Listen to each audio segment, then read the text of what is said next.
The royal family, the epitome of high standards, decency and dignity. From the Queen to minor royals, the House of Windsor live under the constant glare of public scrutiny. Harry was dressed in this Nazi uniform. When that photograph was revealed and was published by the newspapers, all hell broke out. When they fall from grace, it's front-page news. The Prince of Wales was in fact in love with another woman. That exposed the whole fragile state of the marriage. Whether it's what they're saying... For Prince Philip to refer to them as having slitty eyes, I mean, that's completely unacceptable. How they're behaving. He had not enough to do. He was falling out of nightclubs, somewhat inebriated. Or who they fall in love with. He was divorced. She was a princess. The royal household were absolutely aghast. The media had an absolute field day when this relationship became public. This was a very racy royal girlfriend indeed. Royal scandals matter. The repercussions ripple through Britain. For the first time, you have a senior member of the royal family actually telling the world what is wrong with her marriage. Controversy can even cast questions over the crown itself. You think, well, why are we having a royal family if this is how they behave? Some royal scandals are beyond the palace's control, whether it's unwanted intruders. It was a huge scandal at the time, horrifying for a nation who expect their monarch to be better protected. Or troublesome in-laws. There will always be debacles with the Markles, and whenever they step into the light, they will cause another scandal. These are the stories that caused scandals at the palace, told by those that witnessed them. But the whole thing was embarrassing for the royal family. Not only did she wash her dirty linen in public, before it was washed, she held it up so everybody could see every little stain.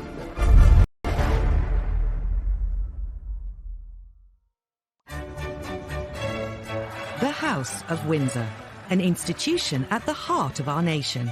The royal family really goes to the very essence of as who we as Brits identify as and see who we are. The Queen is amazing because she's our head of state. Unlike previous royals, the Windsors rule during a media age like no other. The idea of that goldfish bowl, which the royal family live in, means that scandals are never very far away because the world is watching. However hard the royal family may try to control its image, it's almost impossible to do so when scandals erupt. And no scandal caused as much damage to the House of Windsor as the day Princess Diana decided to reveal all about the state of her royal marriage.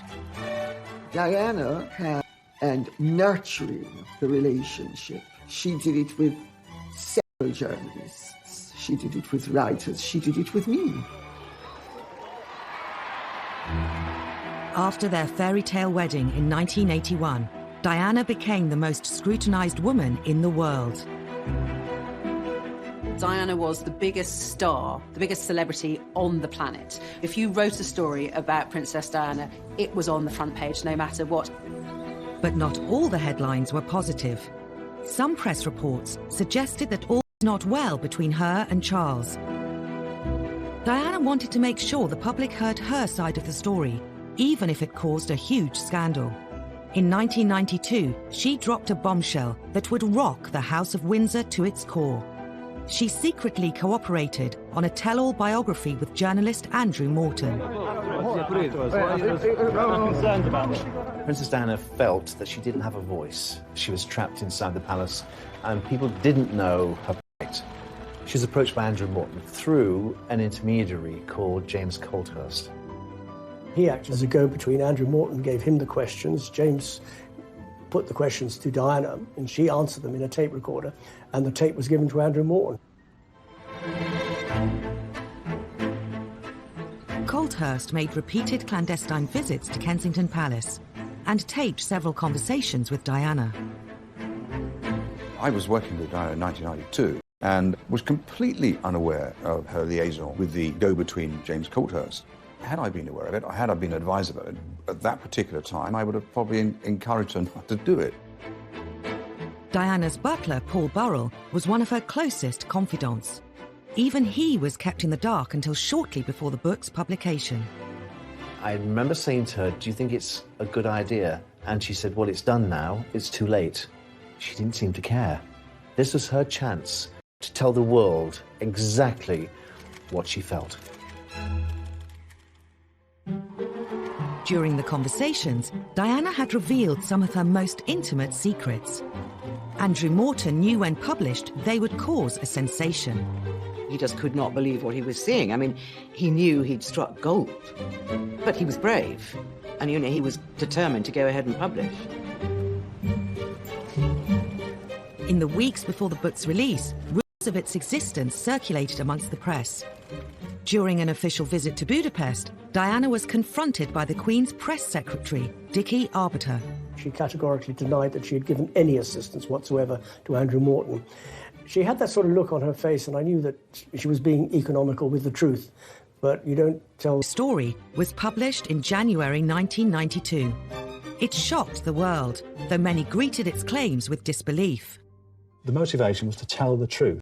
For once, forget the propaganda, tell the truth about what's really going on, because we do face a crisis in the House of Windsor. It's obvious to everyone. And make you a rich man. Well, if that's a corollary, then so be it.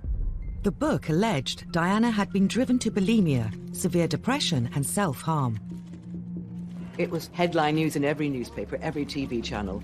The fact that Diana released such personal details about her life, it was just one thing after another, what she thought of the royal family, how they treated her. It was one of the biggest scandals ever. We knew that they weren't happy, but we thought they were managing that unhappiness. Morton's book showed that they in fact led very separate lives, and that as far as Princess Diana was concerned, her husband, the Prince of Wales, was in fact in love with another woman, Camilla Parker Bowles. Royal author Lady Colin Campbell knew Princess Diana well and has also written a biography of her.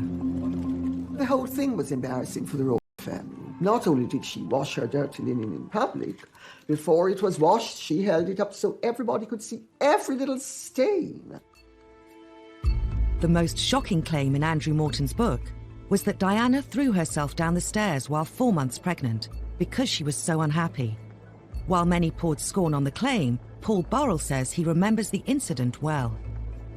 I was actually at Sandringham when I heard this enormous clatter on the wooden staircase to find the princess halfway down it, faking a tumble while she was carrying Prince William. There's no way on this planet that she would put at harm her unborn baby, but she wanted attention. I think the Andrew Morton book was a cry for help.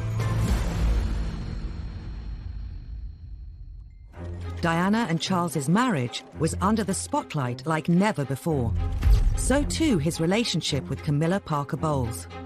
After Diana and Charles's separation, he decided it was his turn to bear all to the media. In an ITV documentary, he admitted he'd been unfaithful during the marriage, but only after it had irretrievably broken down. Now that Charles's affair with Camilla was public knowledge, Diana was determined to use the media to hit back again, with the biggest royal interview of all time. The princess always thought that revenge was a dish best served cold. Undeterred by the scandal that would inevitably ensue, once again Diana secretly collaborated with a journalist to broadcast her side of the story. During the summer of 1995, she'd been introduced to a young man working for Panorama called Martin Bashir, and heads of the palace. Diana and Martin Bashir would go on to hold a series of secret meetings. I used to go to White City and bring him back in my car in the boot so that nobody would see him. Martin Bashir would relish the prospect of being brought into Kensington Palace in the boot, mysteriously, secretly. Diana eventually agreed to Martin Bashir's request to film an interview. But fearful Buckingham Palace would find out, she kept it a secret, even from her press secretary, Geoffrey Crawford. At the time, for her press secretary and for the Queen not to know that this explosive interview was being planned and then filmed and then broadcast without knowledge was an extraordinary breach of protocol.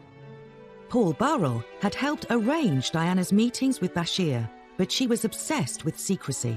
It was a Sunday afternoon. The princess said, "You haven't seen your family this week.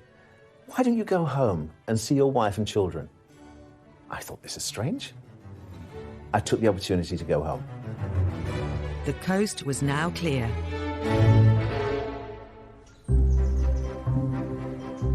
The Panorama team were secretly admitted to Kensington Palace. Their cameras were set up over a weekend. There was no one around. And they actually got the whole thing in the can before Diana admitted what was going on. Monday morning, I arrived back at the palace to notice all the furniture had been moved in the Prince of Wales' study. And I said to the princess, why have these chairs been moved in different directions? I had a dance class yesterday afternoon. Later that evening, she confided in me that Martin Bashir and the camera crew had been into the palace to film the interview. Oh my goodness, I said, you didn't say anything you shouldn't say, did you? She said, well, I did say a few things. Would you say that you were happily married? Very much so. But the pressure on us both as a couple with the media was phenomenal. I think the thing people remember most is her description of her marriage and the fact that there was a third party in their marriage, namely Camilla Parker Bowles, whom she made clear had been having an affair with the Prince of Wales, her husband. The princess came across as doe-eyed, vulnerable, hurt, wounded. She knew exactly what she was doing, even down to her makeup and the way she was dressed. The way she presented herself on that Panorama interview was key to winning over the hearts of the nation. It got more than 22 million viewers. You can also see why the royal household was so totally devastated by it, and they didn't even know it was happening when it was being planned. With Army officer James Hewitt. Yes, I adored him. Yes, I was in love with him. She just needed somebody to love her. Diana would make one more shocking comment about Charles's future role as king. Being Prince of Wales produces more freedom now, and being king would be a little bit more suffocating. And because I know the character, I would think that the top job, as I call it, would bring enormous limitations to him. And I don't know whether he could adapt to that. Some think Diana was driven by an ulterior motive. The thing that people objected to, not only in the royal family, but in establishment circles, was how she had tried to deprive Charles of his rights to the throne. Her agenda was, if the Queen dies and Charles is out of the line of succession, William becomes king and she can work herself into the position of being regent. I mean, the whole thing was madness. Diana's interview made headlines the world over. The House of Windsor was under scrutiny like never before. So for the first time, it's in modern royal history, you have a senior member of the royal family actually telling the world what is wrong with her marriage, what is wrong with her husband, why I'm so unhappy in this, why it's about time that I left the royal family. That was the story. It was a story that nobody really expected would happen, but it did. A scandal could bring down the monarchy. Diana almost did. She wouldn't have been proud of that. But I think the royal family are only there for as long as people want them to be there.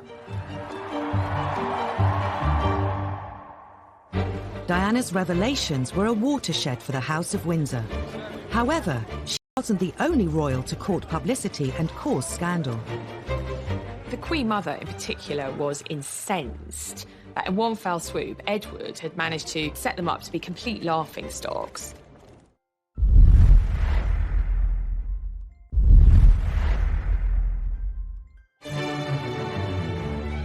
As reigning monarch for over 65 years, the Queen has had to endure decades of royal scandals.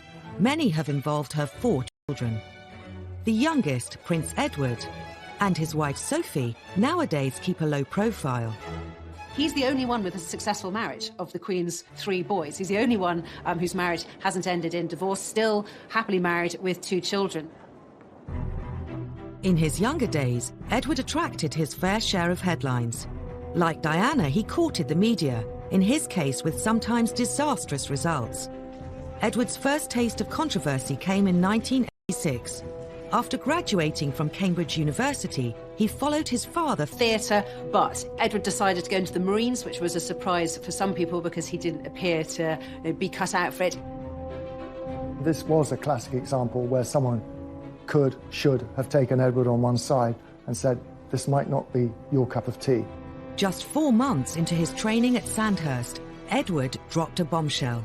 Ingrid Seward was writing a biography of him at the time. Prince Edward was home for the weekend, and he told his family that he was going to quit the Marines. They said, don't be ridiculous. And they talked him round. He said, oh, OK, I'll stay. And he drove back to his base camp the next morning and handed in his resignation. And Princess Anne was driving back to Gloucestershire and nearly put a car in the ditch when she heard on the radio that Edward had resigned, because the last thing she knew, that they'd had this really good talk, and he'd said he'd stay in. The news was received with natural disappointment that His Royal Highness had come to this decision. Some members of the royal family felt he'd let the side down. The Queen Mother was one who felt disappointed in her grandson's behaviour. His father, Prince Philip, was apparently very upset and angry because, of course, you know, what's a royal to do if they're not to be in the armed forces? Soldiers make an oath to Queen and country. For a member of the royal family not to be up to it in terms of joining a military unit was damaging. After quitting the Marines, Edward was free to indulge his real passion. Hurrah, hurrah! During university, he'd developed a love for the performing arts. Edward had always been seen as a man who seemed to be at his happiest on the stage. He also managed to convince other members of the House of Windsor to take part in a TV special, It's a Royal Knockout. All this quasi-excitement doesn't really matter a damn to you, then? No, we're the strong silent types. We're the best blue bandits there are. The programme was widely seen as a really low point for the House of Windsor. It was an incredibly kind of toe-curlingly embarrassing affair. You've got the members of the royal family prancing in period costume. They look like extras from the Tudor court.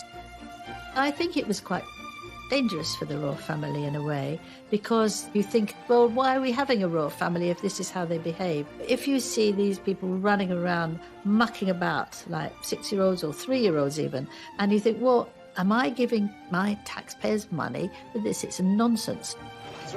On the day the programme was filmed, Edward gave a press conference to the waiting media, but it turned into yet another Have you? Well, thanks for sounding so bloody enthusiastic. Richard Kay was the Daily Mail's royal correspondent covering the day's events and was at the press conference. And he said, what did you think of it? Well, we couldn't really answer because we hadn't been allowed to see it, at which point Edward sort of threw his toys out of the pram, if you like. What did you think of it? Thanks. I thought it was great. He displayed a very impetuous side of his character, and of course it was reflected in the television broadcasts and the newspaper accounts at the time. If Edward hoped It's a Royal Knockout would bring the royal family's image up to date, the whole affair did precisely the opposite.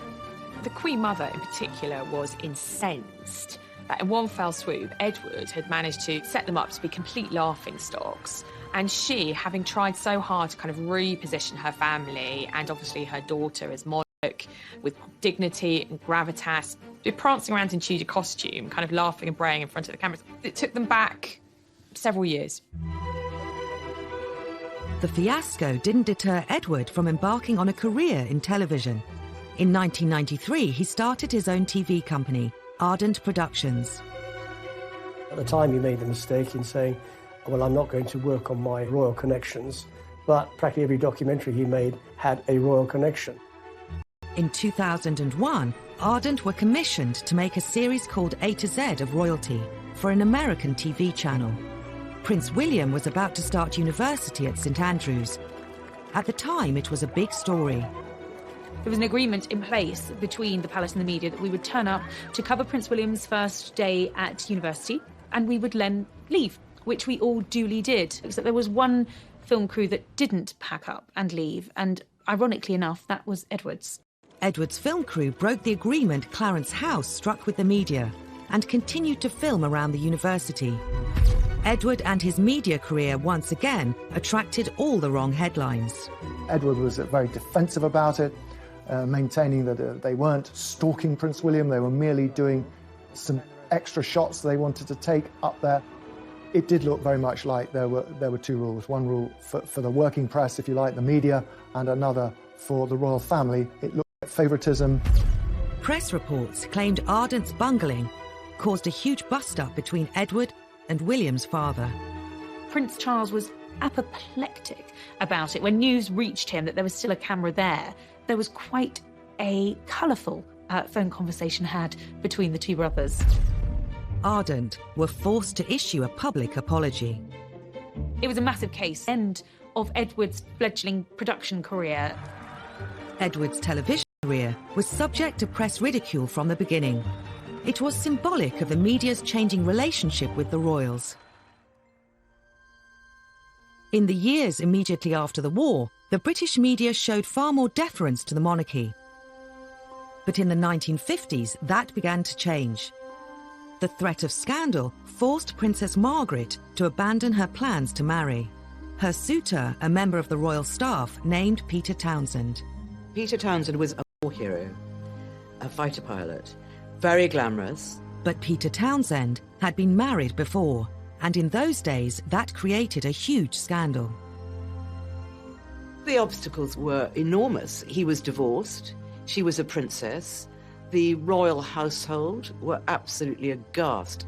It was seen as a scandal because you can't do that as a royal. You can't get involved with somebody who is divorced. It's not done.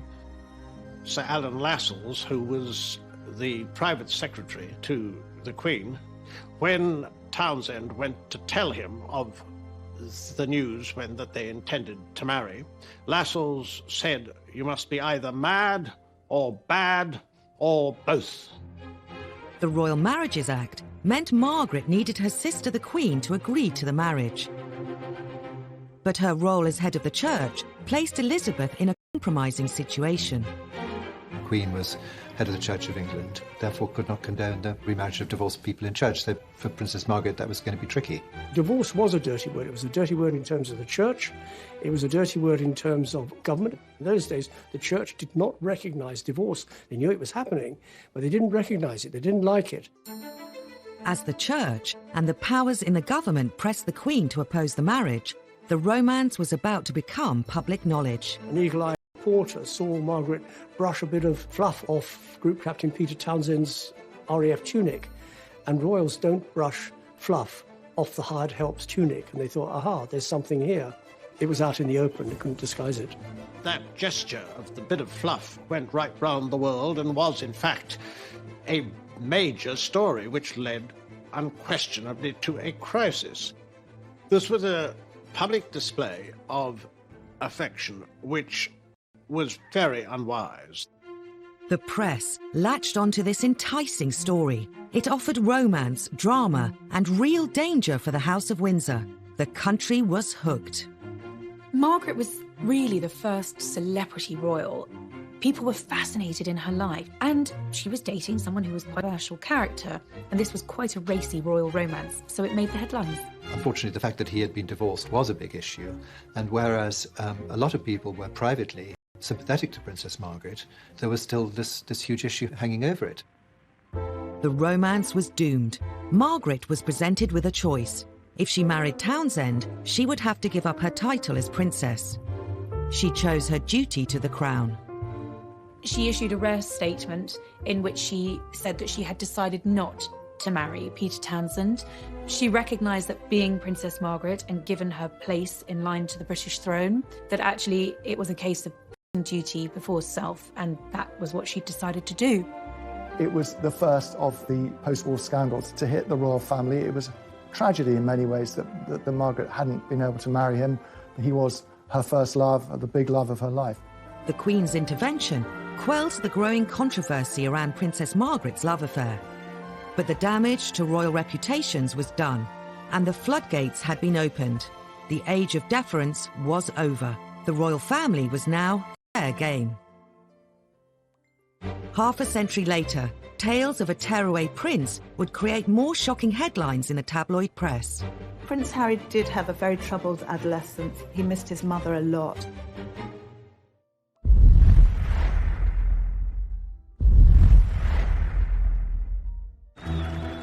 Prince Harry. He served Queen and country. He campaigns for all kinds of worthwhile causes.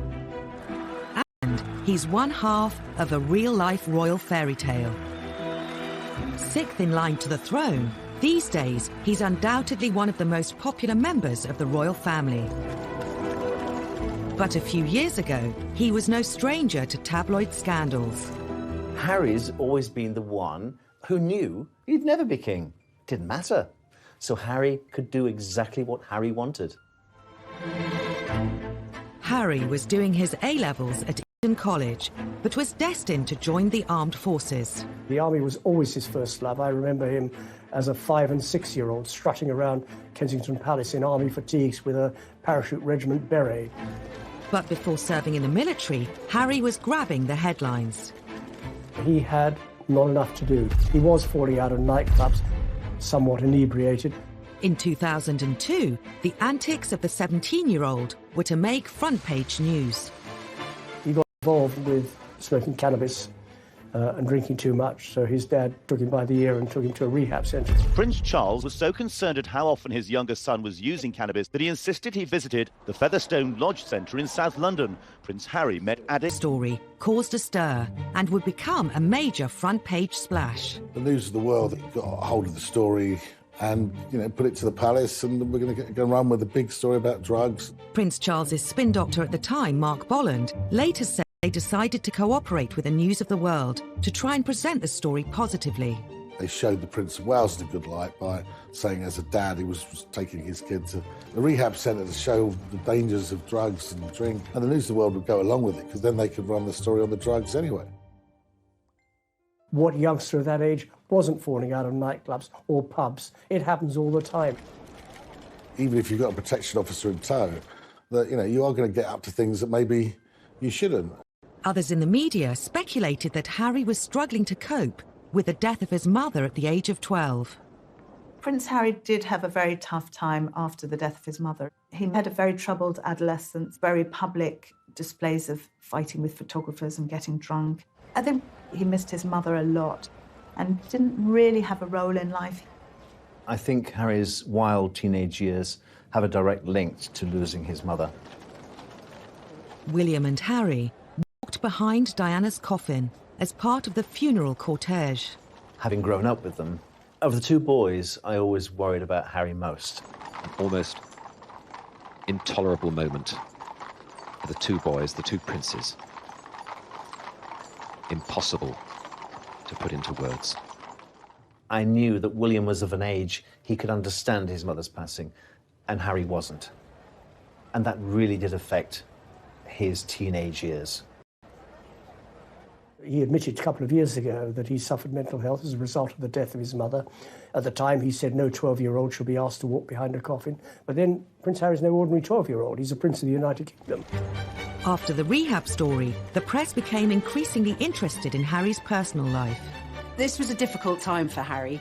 When Harry and William were at school, the press had voluntarily signed this agreement with the palace that they would give the boys their privacy. That was a big deal on Fleet Street. They were prepared to do that. But of course, once they left school, all bets were off. With Harry viewed as fair game by the tabloids, the floodgates opened. It was a fancy dress party with a colonial theme. Harry, for some reason beyond most people's understanding, decided that he was going to dress up with Nazi insignia, which a guest caught and photographed and sold to the Sun. He made this very, very silly mistake, obviously deeply inappropriate, going to this fancy dress party, which itself had a pretty dodgy theme, colonialism. And obviously when that photograph was a sort of global upset. I was in Barbados at the time, and I was talking to this minister, and he was horrified. The Jewish community were very upset about it, and so they should be. I think everybody should be upset about it, that a member of the royal family, and a senior member of the royal family at that, was wearing a swastika armband. The timing was particularly bad, as it happened 2 weeks before the 60th anniversary of the liberation of Auschwitz.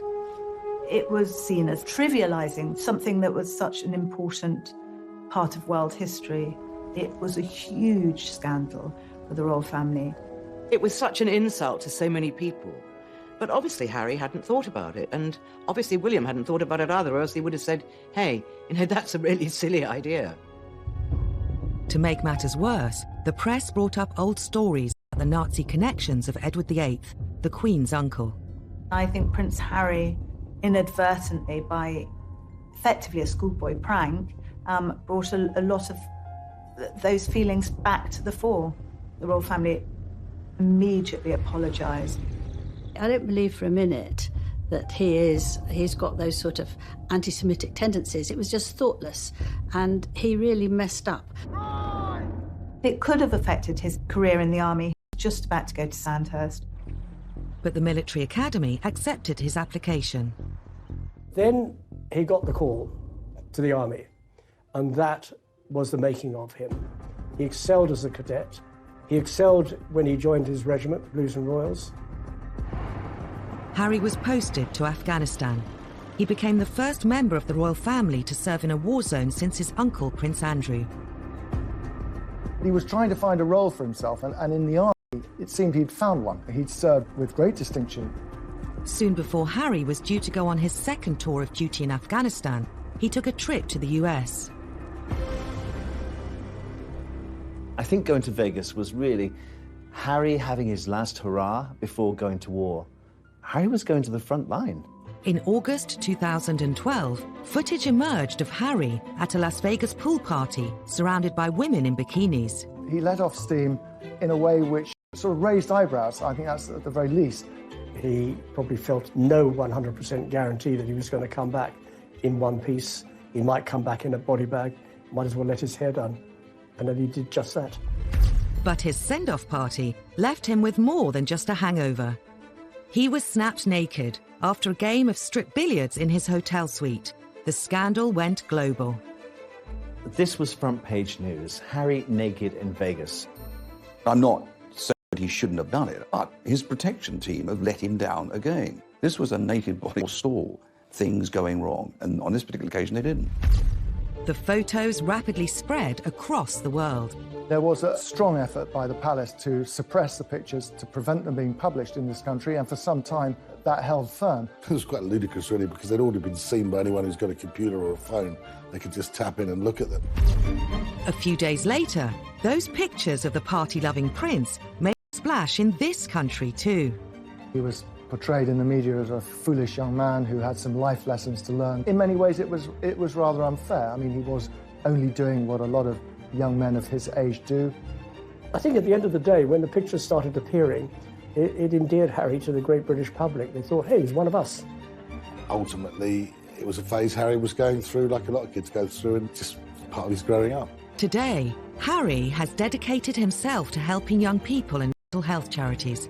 And of course, he's very happily married. Some think Harry's wild days actually helped cement his place in the hearts of the public. I think the whole world love Harry. Welcome to Canada! They love a sort of bad boy who's become a good boy, and he's got a lot of charisma. Harry is a progressive modern royal. You either want the royals to be modern or you don't. If they're not modern, they're complaining about them not being modern. If they do modern things, then still complaining. You can't have it both ways. Prince Harry cares a great deal about how he's perceived. But the same couldn't be said of his grandfather. I think there's always a slight intake of breath whenever we used to see the Duke of Edinburgh on public engagements, because you never quite knew what he was going to say or do next. They don't sound entirely native. He does have an extraordinary ability to put his foot in it.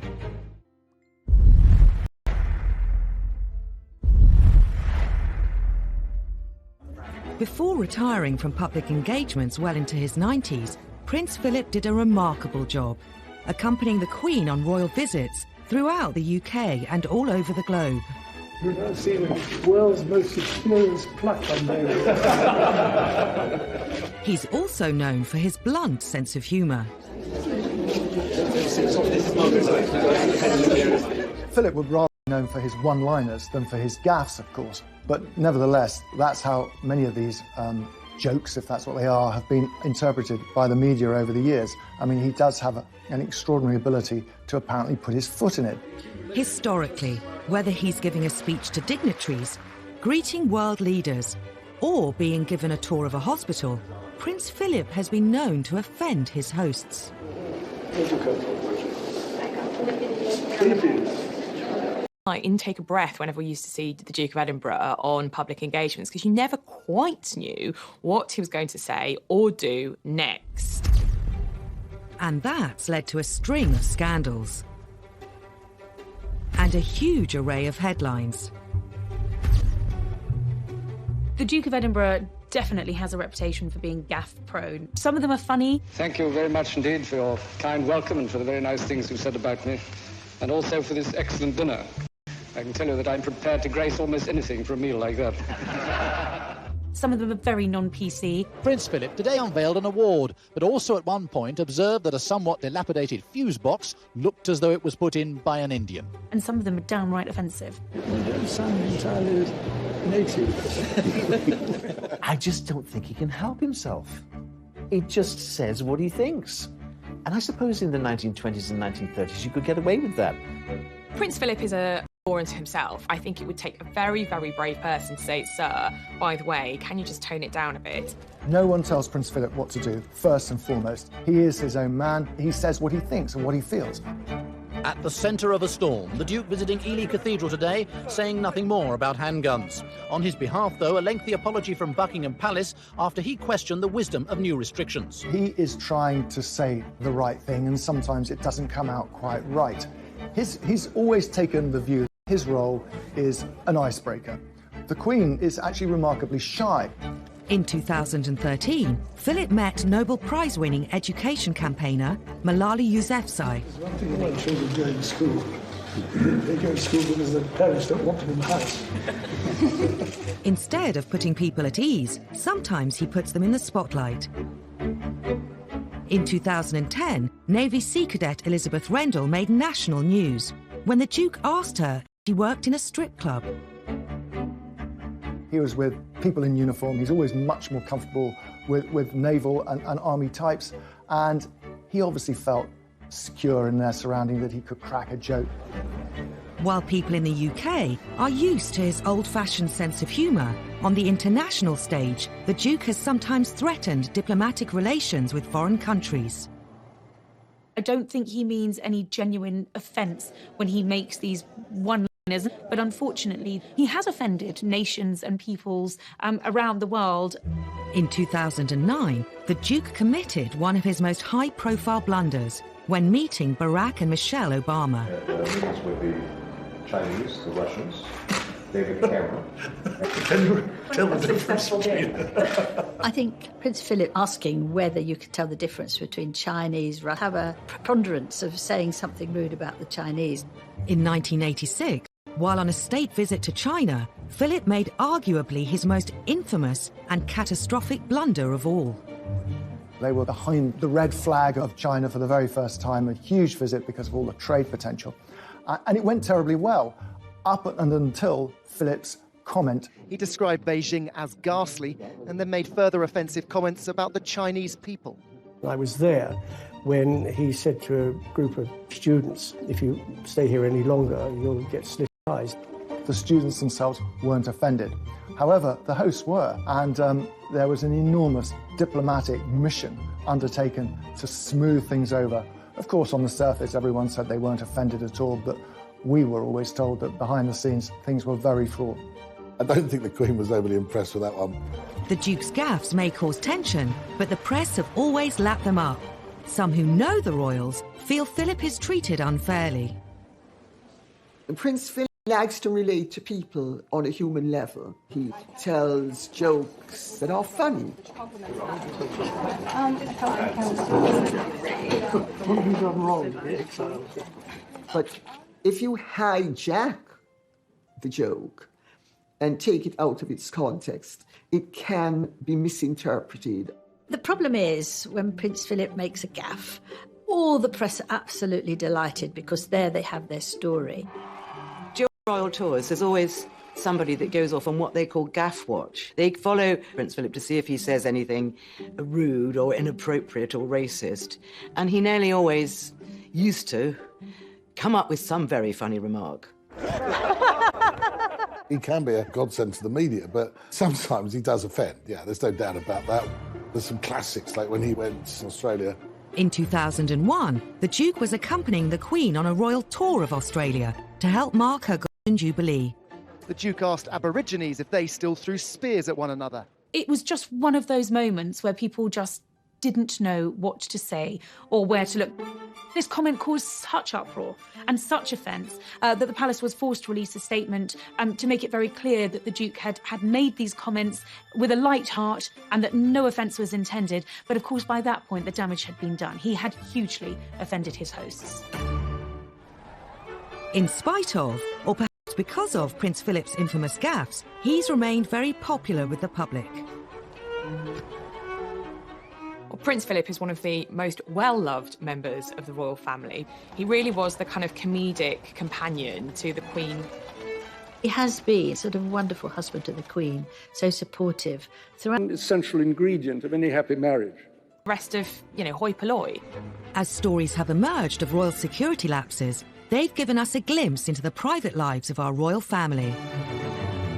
In the early 1980s, an intruder at Buckingham Palace got dangerously close to the Queen. I think in this day and age especially, the security of the Queen is of the utmost importance, and we have to ensure that we do have the best security in place and protection for her. You would think that Buckingham Palace is one of the most secure properties in the land. You're wrong. 7 a.m. on a hot July morning in 1982. 33-year-old unemployed decorator Michael Fagan was suffering from severe depression after the breakup of his marriage. He found himself outside Buckingham Palace and spotted an open window. Back in the day, the security was there, but not enough. Fagan scaled the floor. He began wandering the corridors of the palace. Within minutes, he reached the wing housing the royal apartments, including the Queen's bedroom. He had managed to completely evade royal protection and security and get straight to the Queen. On his way in, Fagan had set off an alarm sensor, but thinking the alarm was faulty, the police silenced it. To make matters worse, the armed police officer, who should have been outside the royal bedroom, was away from his post. Fagan walked straight into the Queen's bedroom, where she was fast asleep. He could easily have killed the Queen in her bed, and that would have been it. He sat on her bed, and apparently she kept him calm by having a nice chat. Minutes later, palace police bundled him out of the room. Her Majesty told me the story personally. I said, well, that's extraordinary. She said, plus, he was gripping a broken ashtray and he was bleeding on my counterpane. All she was worried about was the bloodstain on her bedclothes. She wasn't worried about her safety at all. Anything could have happened to our monarch lying in her bed. She could have been knifed, she could have been suffocated. It was a huge scandal at the time, horrifying for a nation who expect their monarch to be better protected. The embarrassment and the scandal reverberated through the corridors of Buckingham Palace, down the Mall into Westminster. It was such a national scandal that the Home Secretary offered his resignation. The Queen said no, but he obviously felt embarrassed enough to offer it, and I think that was right. Michael Fagan wasn't charged, but did spend the next 6 months in a psychiatric hospital. The scandal meant that royal security was doubled, and Her Majesty could sleep safely in her bed. The Queen had a close escape, but 2 decades later, the royals were hit by yet another security scandal at Prince William's 21st birthday party. It seemed lessons hadn't been learned. It's impossible to believe that an imposter can get into Windsor Castle, particularly something as high profile as Prince William's 21st birthday party, and yet that's what happened. The theme of the party was out of Africa. Unbeknown to the news crews filming the build-up, they'd caught on camera the man who would be on the front pages of the tabloids the next day. And it wasn't the birthday boy. Happy birthday! Dressed as Osama bin Laden wearing a ball gown, a little-known comedian, Aaron Barshak, the self-styled comedy terrorist, was parading around Windsor's streets, pretending to be one of Will's party guests. You can see from the footage Barshak walking up Castlegate, up to the castle, all dressed up as a comedy terrorist with a big black beard and his robes. Because, of course, trying to monitor who's meant to be there and who's not meant to be there when everybody... The comedian was dressed in a pink dress and a fake beard, so he clearly didn't fit with the theme. He should have set security alarm bells going much earlier than he did. But in fact, he was able to slip in undetected. How he managed to scale the walls, how he subsequently managed to infiltrate the party. I mean, this was the stuff of almost unbelievable reports the next day. The walls of Windsor Castle successfully kept out the rebel barons in the 13th century, but they were no match for a man in a peach-coloured ball gown and a false beard. He managed to get past the police security and into the castle, which, by the way, is a pretty big place. Straight into the party. I mean, that was a huge security breach. Barshak climbed onto the stage, where Prince William was making a speech. He kissed him on the cheek before eventually being detained. He certainly shouldn't have been allowed to get anywhere near, let alone kissing distance, of William. The fact that he got on stage, no one realised anything was wrong until Prince William looked at him and said, "Who the hell are you?" It is rare for almost all senior members of the royal family to be gathered together in one place. And if Barshak had been someone with evil intent, well, you can imagine the consequences. There was a huge public outcry. David Blunkett, the Home Secretary at the time, had to make apologies on behalf of the police. Security breaches don't get any bigger than that. It was a huge royal scandal, and suddenly all of the attention was off the birthday boy and on what was essentially a massive security threat. David Blunkett did also, interestingly, put the boot into the royal family. He clearly wasn't prepared to take the full blame on behalf of the police and said that the royal family had specifically asked for lighter touch policing on that night. Every senior member of the royal family was in attendance. Had that been a real-life terrorist, we'd be talking about a very different story today. Could the lax security around the royals have prompted the idea behind the next breach? Less than 6 months later, an undercover reporter infiltrated the royal household and got a job as a footman. The reporter faked a CV, bogus references, and somehow managed to elude royal security and all of the checks that surely go with applying for a job in the household. The Daily Mirror even managed to take this grainy photograph of their fake footman, Ryan Parry, standing on the balcony of Buckingham Palace. The Mirror journalist described how his uniform guaranteed virtually unlimited access to every part of the palace. For the Daily Mirror, this was a massive coup, revealing the most astonishing details about the domestic lives of the royal family. The fake footman had access to Queen and Prince Philip their breakfast. He revealed these fascinating details of breakfast with the royals, the Queen feeding her corgis marmalade and toast underneath the table. They all thought Queen would be eating off gold plate, and the idea that her muesli is brought to her in Tupperware boxes sort of really appealed to people. The British public were able to gawp at what Her Majesty eats for breakfast. The country was shocked someone with a fake CV could get so close to the Queen. It just makes you wonder about how many other people they've employed who have had slightly dubious backgrounds. Even more embarrassing was the timing of the scandal.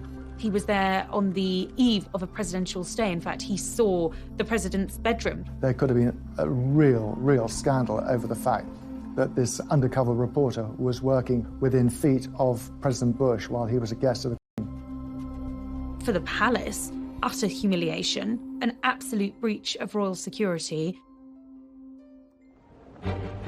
While security staff can be hired and fired, even the royals can't choose their in-laws. The Markles, they're not going anywhere. Meghan's family obviously want to cash in on her fame and her royal connections.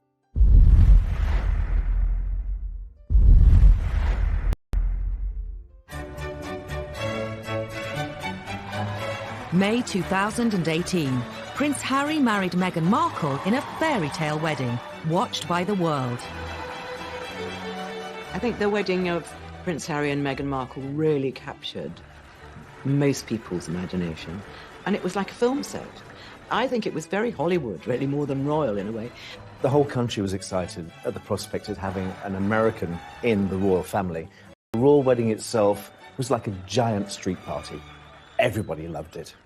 For the Windsors, a royal wedding means welcoming a new set of in-laws into the family. The royals have had a brilliant way at dealing with the in-laws. We always used to call them the outlaws because they were not hugely welcomed in. But that has changed in recent years. The royals are now much more welcoming to those whose families of those who marry into them. But new in-laws can bring their own potential for scandal beyond the control of the palace press machine. Since Meghan's engagement, her family have been a gift for the scandal-hungry tabloid press. One thing you have to understand about the Markle family is it's a rather dysfunctional family, especially from where we're sitting here. The run-up to the royal wedding was a very, very difficult time, I think, for Meghan and for Harry, and what should have been the happiest day of their lives was overshadowed by a very unhappy build-up to the wedding. Meghan's half-sister Samantha, having previously labelled Meghan a social climber, she revealed she was writing a book called The Diary of Princess Pushy's Sister. Meghan and her half-sister Samantha have never been close. It is abundantly clear that Samantha Markle is deeply jealous of her.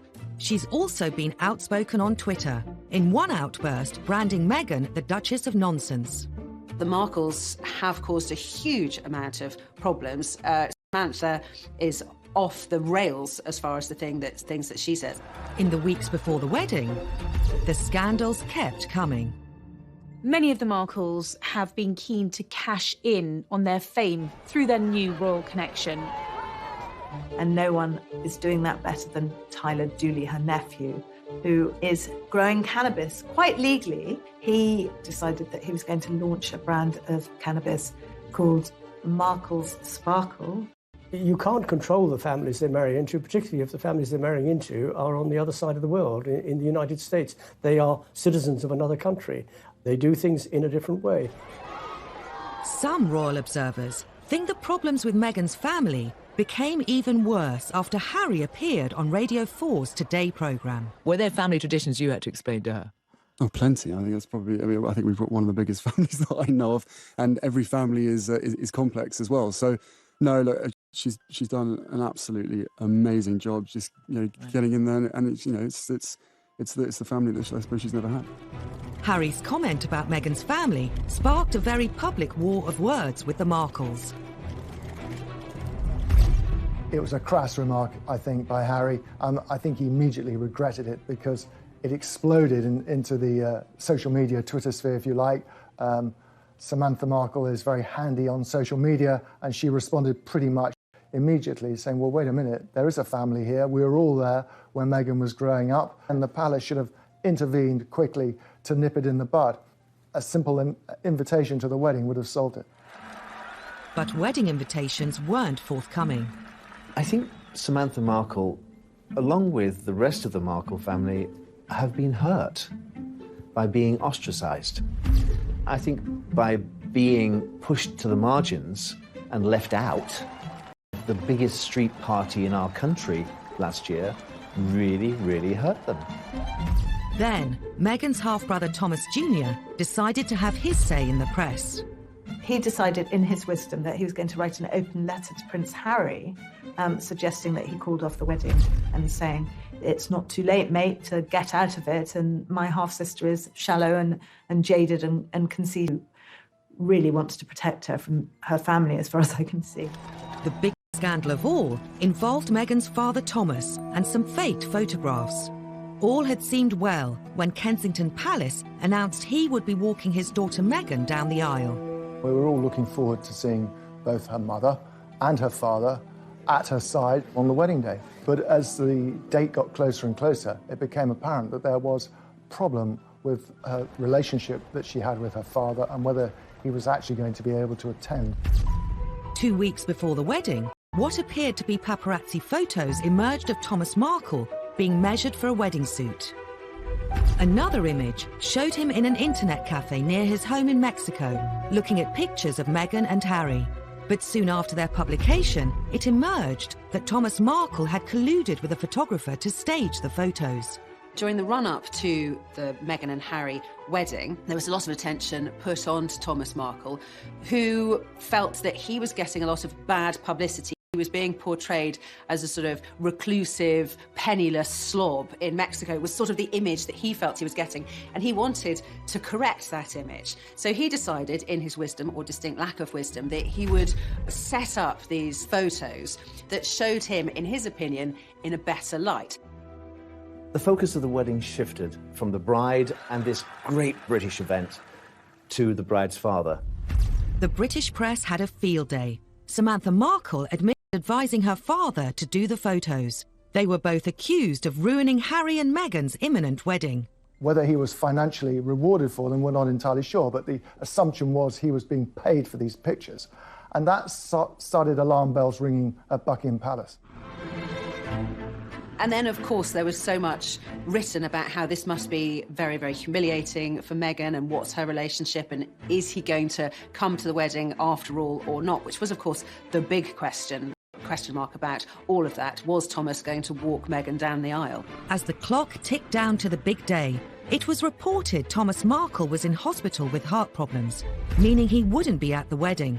It turned into a huge fiasco for the royal family. This was a man who had to miss his daughter's wedding, who was flailing around not knowing what to do and ended up in hospital with a heart attack. In the end, Prince Charles stepped in. As a father of a daughter, more than anything, you want to give your daughter away, I'm certain, at her wedding, and the fact that he couldn't do that must be a sense of deep, deep sadness to him. Could the whole scandal have been avoided? Now, wouldn't you think they'd learned their lessons from the past? Wouldn't you think that they'd send somebody out to America to take care of the father of the bride? But Dickie Arbiter, the Queen's former press secretary, says that Buckingham Palace was powerless to intervene. A lot of people were saying prior to the wedding that maybe the palace should have done more to protect Thomas Markle. Suggests that Harry and Meghan should fly out there. Well, it's not that simple. A member of the royal family goes to a foreign country. First of all, you've got to ask the Queen's permission, A, if they can go. Then you've got to say to the government you want to go. Royals can't just jump on a plane. The controversy surrounding Thomas Markle and the fake photos put a huge strain on his relationship with Meghan, and there was worse to come. Meghan tried to mend the rift and wrote her father. What did he do? He released that letter, a personal letter from his daughter to himself, to the media. If every time she writes to him or rings him, he talks to a journalist, then she's going to stop doing it. So she's going to have to cut him out of her life, I fear. To make matters worse, 6 months after the wedding, Thomas Markle appeared on TV, complaining Meghan had cut off all contact. Been trying to reach out for several weeks. Every day I try to text her. I just haven't received any comment back. And Samantha appeared on Channel 5's Jeremy Vine show to defend what she'd said about Meghan. I've got a brother. If I fall out with him, what I'm not going to do is tweet insults at him, because then he won't talk to me. Isn't that how we all work with each other? What was going on that didn't make sense is that I really started to feel protective over our father. But why insult her? I don't understand. Because he was being purposely ignored. Sure, but how does it help him to alienate Meghan? I don't understand. Help me understand. We were hoping that private channels would be used. They're not being used. When they failed, we went public. I don't think Samantha Markle is going to go away anytime soon. There will always be debacles with the Markles. They're not going anywhere. And whenever they step into the light, they will cause another scandal, another problem for Meghan and Harry. Next time on Scandals at the Palace. As the royals become more accessible, they also become easy targets. And often they're caught out on camera. And the thing which got her into hot water was that she could get access to Prince Andrew, her ex-husband, for £500,000. Where there are royals, a ferocious tabloid media, and a public desperate to know everything about them, scandals are never far away. The Iron Duke had turned into the Duke of Hazard.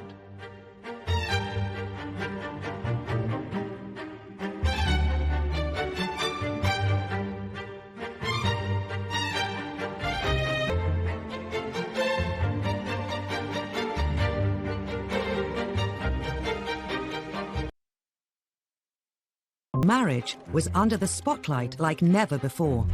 So too his relationship with Camilla Parker Bowles. After Diana and Charles's separation, he decided it was his turn to bear all to the media. In an ITV documentary, he admitted he'd been unfaithful during the marriage, but only after it had irretrievably broken down. Now that Charles's affair with Camilla was public knowledge, Diana was determined to use the media to hit back again, with the biggest royal interview of all time. The princess always thought that revenge was a dish best served cold. Undeterred by the scandal that would inevitably ensue, once again Diana secretly collaborated with a journalist to broadcast her side of the story. During the summer of 1995, she'd been introduced to a young man working for Panorama called Martin Bashir, and heads of the palace. Diana and Martin Bashir would go on to hold a series of secret meetings. I used to go to White City and bring him back in my car in the boot, so that nobody would see him. Martin Bashir would relish the prospect of being brought into Kensington Palace in the boot, mysteriously, secretly. Diana eventually agreed to Martin Bashir's request to film an interview. But fearful Buckingham Palace would find out, she kept it a secret, even from her press secretary, Geoffrey Crawford. At the time,